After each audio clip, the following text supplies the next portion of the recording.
Hello, hello. Deborah Roth here with a very interesting goddess this week as part of my ongoing 6 years now. Oh my gosh, Inner Goddess Team series, and I've come to this because I believe so fervently. And you can there's a little when you go to the YouTube version of this, which usually goes up on my YouTube channel on Thursdays. There's a little thing in the corner that allows you to go in and see why I am so passionate about highlighting these archetypes of the divine feminine from around the world. I think they do allow us this, especially women, obviously, allow us the opportunity to really see the full breadth of our power and to look at power sources that maybe the patriarchal culture that we are all grew up in and are still surrounded by may have described as weaknesses. You know, our intuition, our emotions, our ability to connect and collaborate, they are definitely power sources. And wow, the one today, and I chose her because she's often connected with the full moon, which is still almost a week away, next Monday, the 29th of June. But also because of her connection to just her vitality, feels like a real summer solstice, welcome to summer, fiery, because the summer solstice is when the sun is at its height. And so we are in that energy right now.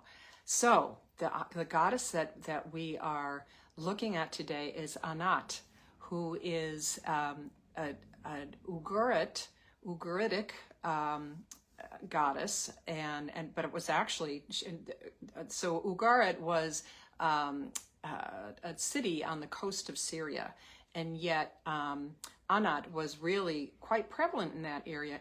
Even though she doesn't show up in the Hebrew Bible, she was most prevalent in the Canaanite areas and spread slowly to other parts of the world in the Near East, including some time in Egypt in one of the generational times there.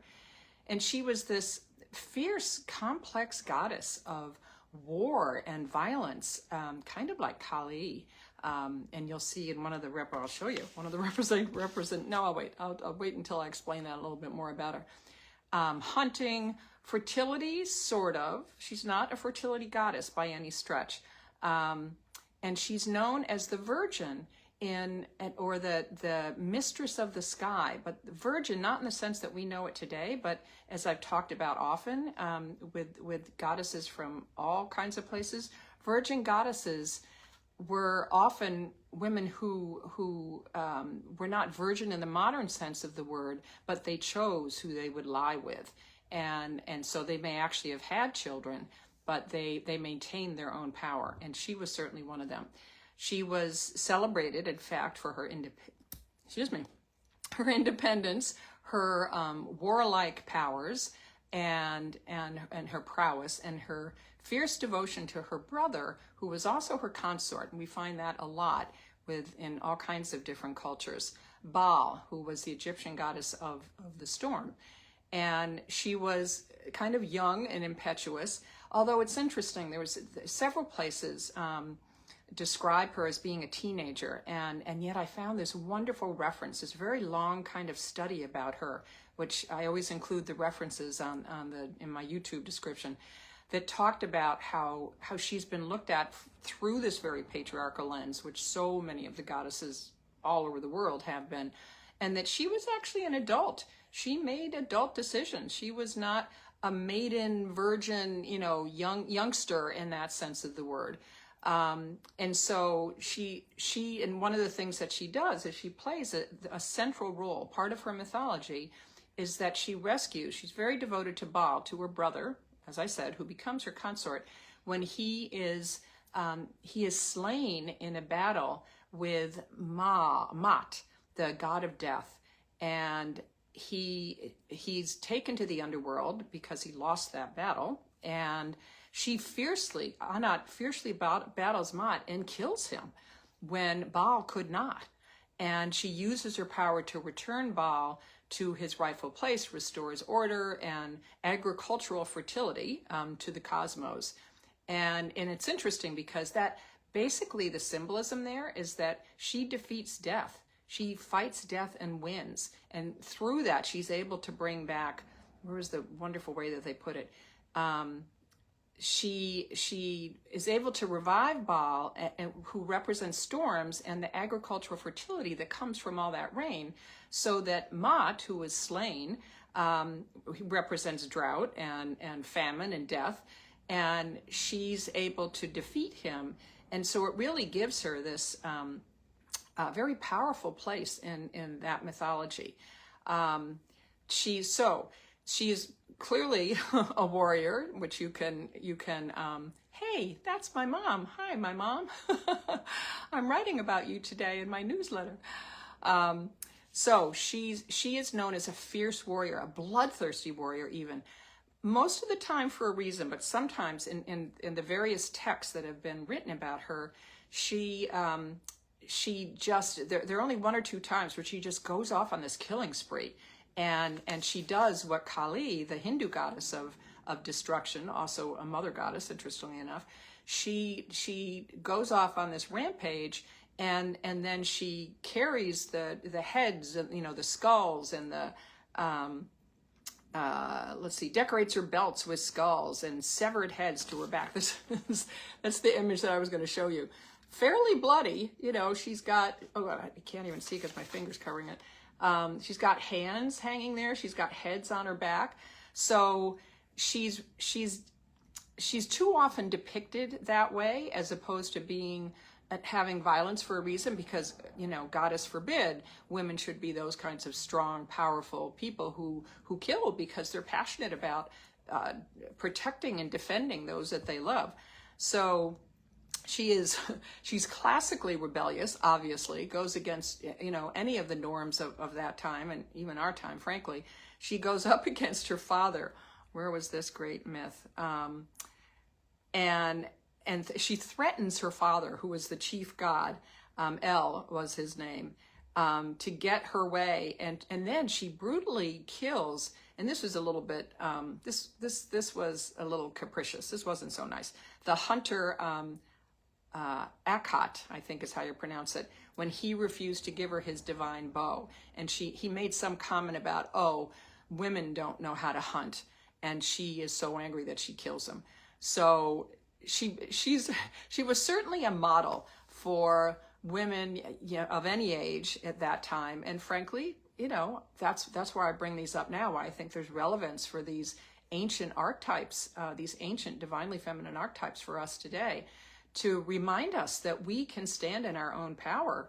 We don't want to go around killing people, obviously, but stand in that power and declare what it is that we represent, what our truth is. There's one of the, let's see.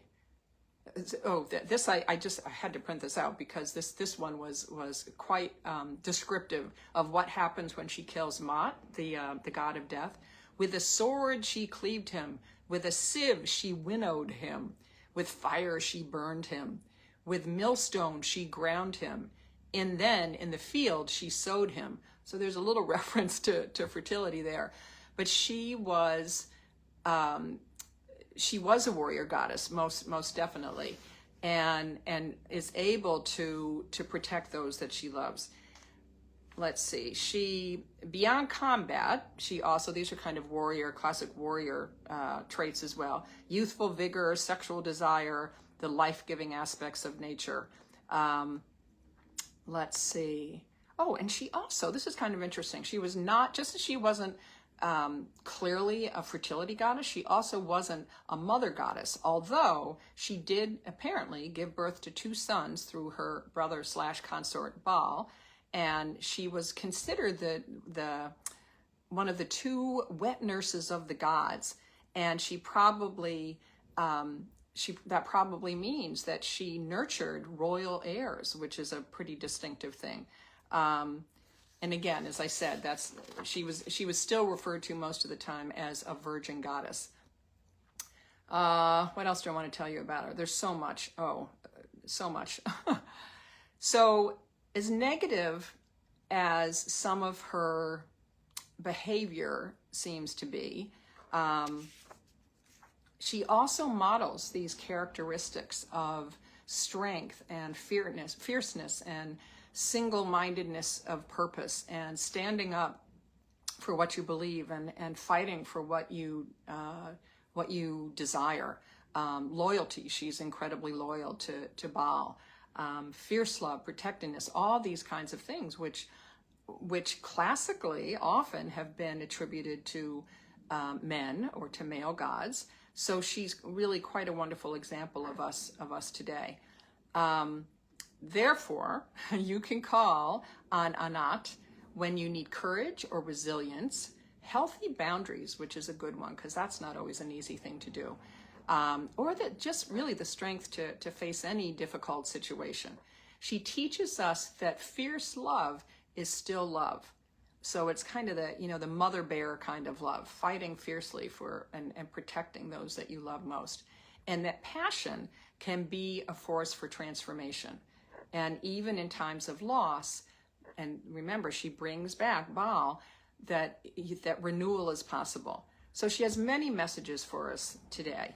And the invocation that I've also found for her, which I think is so beautiful. So I just welcome you to kind of close your eyes and take it in and imagine. I'll show you. There are images in here. This was the other. I always love to bring up the images that come up from, friezes and carvings of the time. That apparently is her. I'm not sure of the significance of the lion there, but there are really images of her kind of all over the place in that time, similar to that. So here's the invocation that I'll share with you. So just kind of close your eyes and drink it in. And those of you that need this kind of strength right now, and I know that there are many of you out there, then invoke her, invite her into your being, into your life. Anat, fierce protector, awaken the courage within me. May I stand strong in what I love. Act boldly in service of truth, and trust life's power to renew itself again and again. So, certainly relevant to us today, isn't she? Thank you for tuning in, and check out more information about her on my YouTube channel, which is just YouTube at Deborah Roth. I'm pretty sure that's how you get there. And I have my full moon telemeditation is coming up on Monday too, the day after my birthday, yay, on June 29th.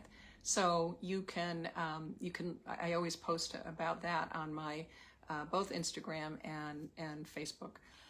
Thanks so much. Have a wonderful week as we dance into the summer, right after the summer solstice. Bye for now.